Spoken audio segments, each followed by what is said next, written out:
but when I'd go back in my lab and look at my research on stem cells, my research revealed conclusively that the environment in which the cells live determine genetic activity. So it's complete opposite of what I was teaching in medical school. And the difference is profound. The conventional story, almost everybody's programmed with genes turn on and off, and then they control the character of your life. And if you buy that story, which I did and which I was teaching, it really means that we're victims of our heredity. We didn't pick the genes as far as we know. You don't like the traits, you can't change the genes, and the genes appear to turn on and off by themselves. All of a sudden you see your life is not under your control, it's under the control of the genes. And a lot of people feel that way looking at their family history and going, oh my goodness, I might have the genes for cancer or whatever it is. Right, and things like 23andMe now probably just reinforce that idea, because you can go to 23andMe and then you can look at all of your danger zones. Because I did the genetic test and people said, oh, are you supposed to have all these things? And I'm like, I didn't even look, because does that make it worse? Well, it does, because since consciousness is involved, if once I feed you with an idea that you are susceptible to something, look, I can feed you with an idea that this pill that we just got from the pharmaceutical company, it's the greatest, best thing for your issue. And I give you this pill and you get better.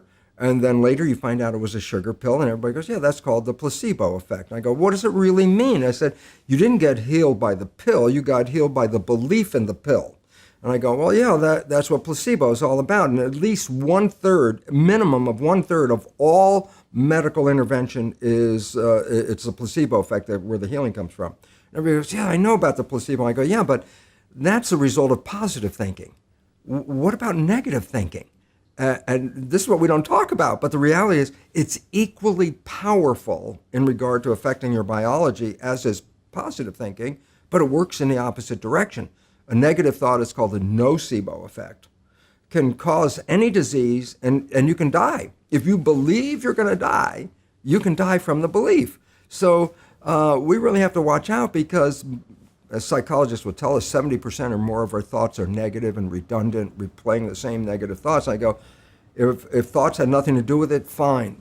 But thoughts, positive or negative, shape our biology. And all of a sudden it says, well, now it's time to wake up because our negative thinking is manifesting a negative life experience. Right, and I do believe that's true, and I want to get to that definitely.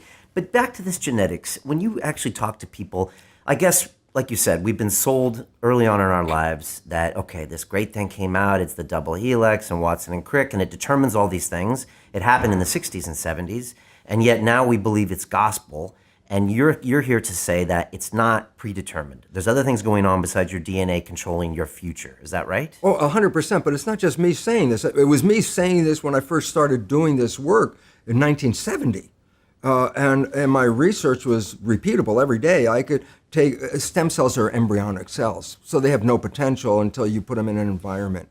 And then depending on the culture medium, by the chemistry of the culture medium, I can make the cell become a muscle cell, change the culture medium, make the same cell become a bone cell, or change it again and make the same cell become a fat cell. And genetically, the cell is the same. It was the environment that I was changing. And I started talking about that long before the new science called epigenetics had come into vogue, which was 1990. So I was like 20 years ahead. And of course, for much of that time, my colleagues looked at me like I was a crazy guy because everybody knew the conventional dogma.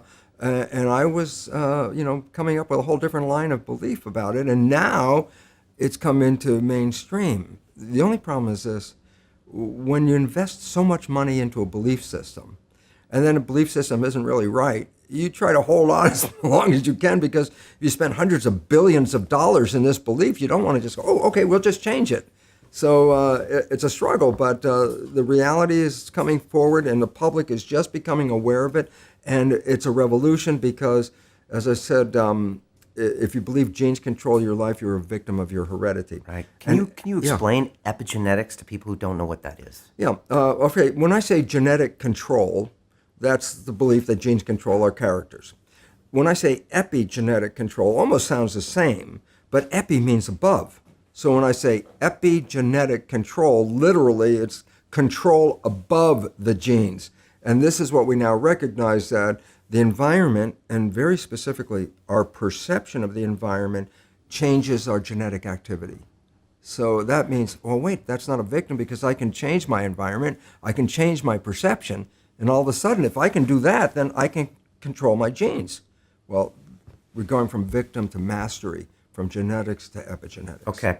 I had a brand new baby boy 3 days ago. He was born. He's gorgeous, of course. And but I'm wondering if I had that same boy 2 years from now. I mean, it's coming from my same genes. So would he not also be the same? As in, part of my genetic code, I'm not going to be able to change no matter how positive I think. Is that correct?